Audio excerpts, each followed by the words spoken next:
questions. So the first question is, for our panelists in politics, what advice would you give to women in Africa who want to delve into politics, considering the undemocratic characteristics of the African political landscape?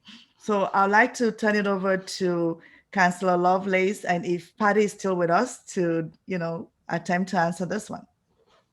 Excellent question. I had the opportunity 2 years ago to work with amazing people from Nigeria, specifically on violence and, countering violence. And one of the things that we really focused on in order to create change and develop that leadership to address the issues was policy change and understanding how people within community and community groups could engage in the creation of the policy that could lead to the change that was needed within the social network. While I recognize that at times it's hard to create that policy change, understanding the structures that you can work within to create that policy change is really important. And of course, crossing those party platforms and crossing the community platforms and really finding the way to inspire and motivate and support one another through that change is really essential.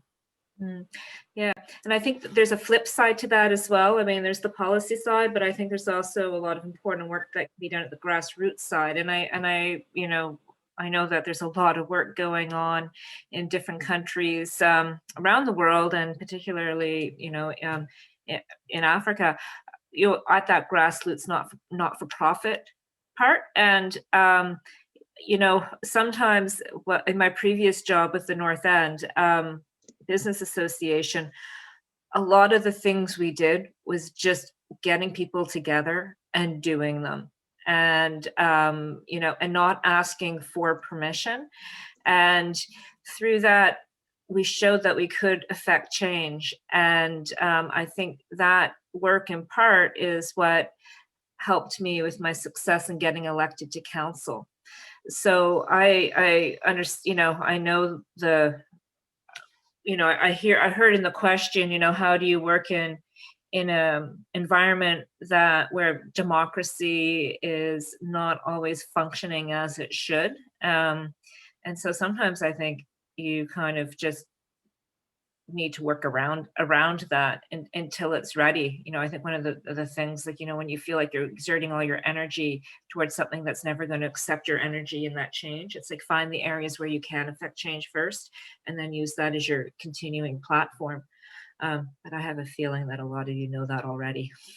Now I know I'm a moderator, but I have one question, and this should go to Honorable Abike Dabiri.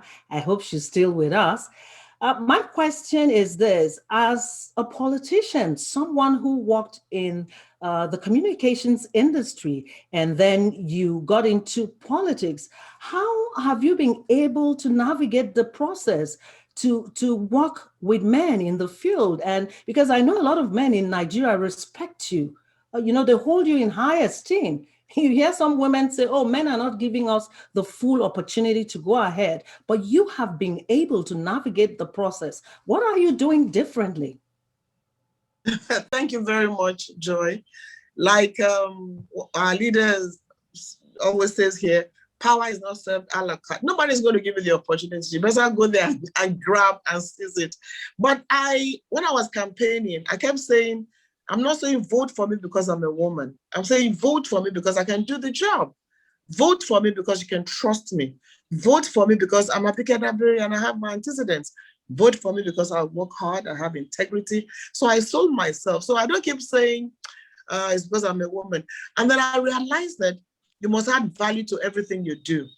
So one of the things we do as women is, we are women, we can't do A, B, C, D. But I see myself as a human being.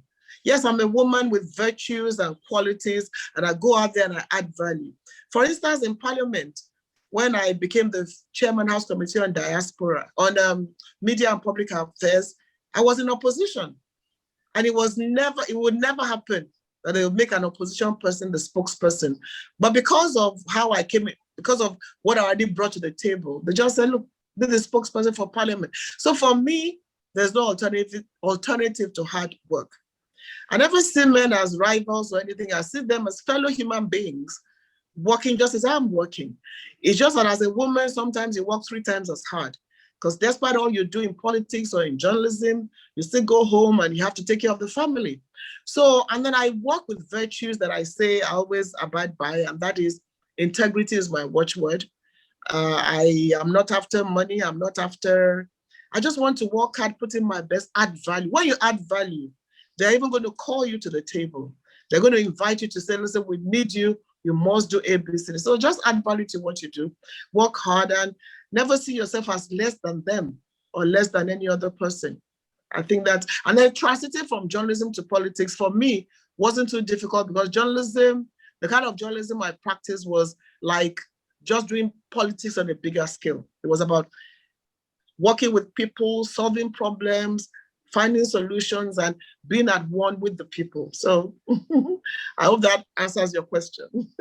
Yes, thank you very much. And I guess since this is not particularly about Africa, we're talking about women in general, it might apply to some other people from different parts of the world. So I would like to let other speakers, if you really want to add on what women should do, to push them up to the leadership table, rather than sit in a corner and, have this sympathetic attitude of waiting to be given a handout. If there's any advice you can give to us, because most of us are still learning. Yes, Councilor Pam. I think the most important thing that we can do is believe in ourselves, believe that we can do it. And when you try, you learn. If you don't make it the first time, do it again. You don't make it the second time, do it again. Keep doing it and continue to grow. That's my advice. Thank you. Thank you so much, Joy. I just have another piece to add to that too, about what you can do. And I kind of laugh because I started this journal before I put my name forward called Ending Self-Sabotage. Because how many times do we start doubting ourselves and doubting our power?